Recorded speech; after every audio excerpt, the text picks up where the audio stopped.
Clifflix with the $5. Thank you so much, Clifflix. You are awesome. Burbank says Epic Universe, quote, helps Disney ticket sales. Imagine how bad Walt Disney World would really be if Epic wasn't helping them.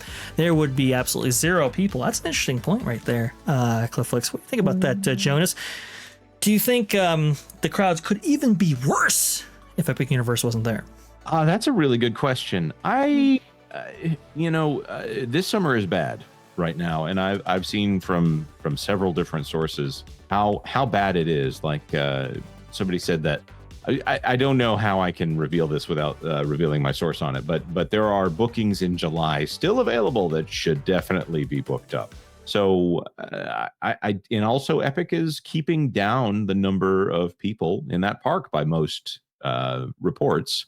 I don't know how much what little crowd there is, I think, is being diverted to Epic. So I'll say that. And I think Clifflix is usually right on the money with this stuff. So thinking about it, I think there's an argument to be made that crowds could be worse, but I do think a lot of the atrophy that we're seeing at Walt Disney World is because of Epic. I think for Disney out there, right? For Hugh Johnston, Josh D'Amaro, Bob Iger, right? Those people who actually came to us and said, hey, you know what? A rising tide lifts all boats, and we'll go ahead and get additional business from Epic, not less. The cannibalization, we won't see it. Our bookings are solid, all this. Okay. For those who gave us that, you can't have a park like Walt Disney World in which you give us almost nothing in terms of expansion or new attractions. I know there's a couple, but still, not in the form of like an Epic Universe, right, where they had a plethora of attractions open all at once. You can't give us almost nothing for 5 years and then have a park right next door open as the most technologically advanced theme park and the most amazing thing ever, and then expect, oh, they're all just going to just come to us and we're going to be fine. It's not how it works. There's a shifting of the center of gravity. And I was talking to some industry experts about this before Epic Universe opened, and they were like, look, bookings are slightly up, but they're only slightly. To get 7 million guests in or 10 million guests for Epic in the first year, that population has to come from somewhere. Where's it going to come from? It's going to come from Walt Disney World. That's you have on any one day in Walt Disney World, anywhere between I think it's 120, 150,000 people every single day in those parks. They're going to come over to Epic. They're going to want to see what's new. And unfortunately, Disney didn't provide it themselves. And that's unfortunate. So there's one more park that would be hurt by this, and that is, of course, Busch Gardens, Tampa Bay. If right now, okay, so I was contemplating this. Busch Gardens, Tampa Bay is a great coaster park, and if you're into coasters, well, you're probably into Universal more than Disney. It's also an actual zoo. So Animal Kingdom has animals, but Busch Gardens is an actual zoo. So if you are a coaster family, you're probably in that Universal part. You can go to, depending on the time of year, you can probably go to Epic Universe for cheaper than you can go to the twofer, so that you can actually do both Harry Potters in one day. I think it's a $400 difference right now if you want that park hopper, which they've done a really good job of designing Universal Orlando and Islands of Adventure to be one where you're like, well, I really need both of them, or I'm definitely not going to go to Universal Studios Hollywood. I mean, the Hollywood Park. It's in Florida. It bothers me because it's a park about Hollywood. So anyway. Does it have a name? Does it have a name, Jonas? I don't even know. Is it Universal Orlando? Is that it? Sometimes I hear USF, but you know what? USF is in Tampa. So yeah, it's Universal Orlando Resort, and then I think they call it maybe shorthand Universal Studios, but it technically is Universal Studios Florida.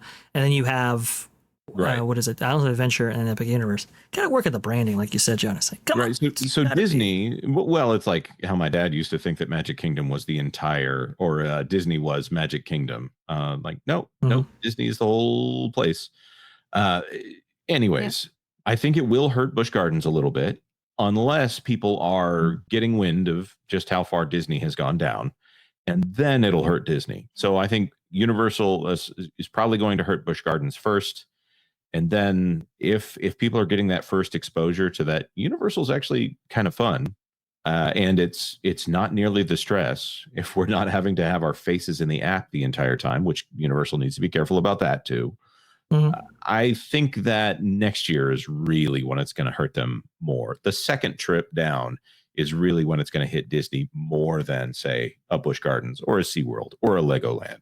Because if you're going for that extra trip to one of those three, Cypress Gardens out there, Legoland, if that is Epic Universe, which is cheaper than the dually option for those two parks right next to each other at the Universal Orlando Resort, I think that I really think this is the one that pulls them away from Disney, and then they decide, you know what, this relationship is over until you get whatever you're doing with Rivers of America worked out. And when I say that, I know that not everybody actually knows even the name of Rivers of America.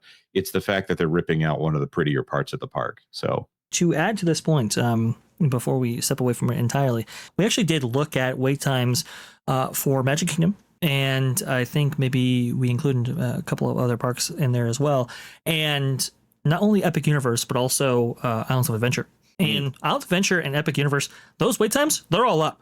Sometimes they're in the hundreds, actually, when you get to Mario Kart or Velocicoaster or Hagrid's Magical Creature Motorbike Adventure or whatever. You look at Magic Kingdom, those wait times are all down. All of them. And I don't see any reason why anyone would go right now. I don't understand. So it's fine, but there are cheaper ways to do a family park, even in that area. So, well, and it's a counterpoint to this idea that it's like, oh, these macro issues. It's the weather, or it's the cost, or it's socioeconomic issues, or whatever, right? Because we've heard that from a lot of the publications that have actually covered this. Now, Breitbart is actually covering it, and so forth. But that would only be true if we experienced that trend across Florida, and we're just not. Universal is getting huge business right now, and Walt Disney World isn't. I haven't checked any of the parks in the surrounding area, because I think you make a great point here, Jonas. We should be seeing that cannibalization at these other parks as well, if in fact it is just limited to Epic Universe itself. But people are going; they're just not going to Disney, at least from where I'm sitting at right now, and that suggests that the draw that Disney had is just not maybe as strong this year as it has been in other years. And that's why Touring Plans is saying this is the lowest June in 10 years. It's demonstrable. These are people who track this data closer than we ever could here in that Park Place, and even in some cases outclassing Thrill data. If they're saying it, I mean, something is absolutely happening, and we'll be covering it here for sure on, well, That Park Place for all the news that should be fun. Thanks for watching That Park Place News. For more information, consider checking out www.thatparkplace.com. And don't forget to subscribe, share, like, and send this out on your favorite social media accounts.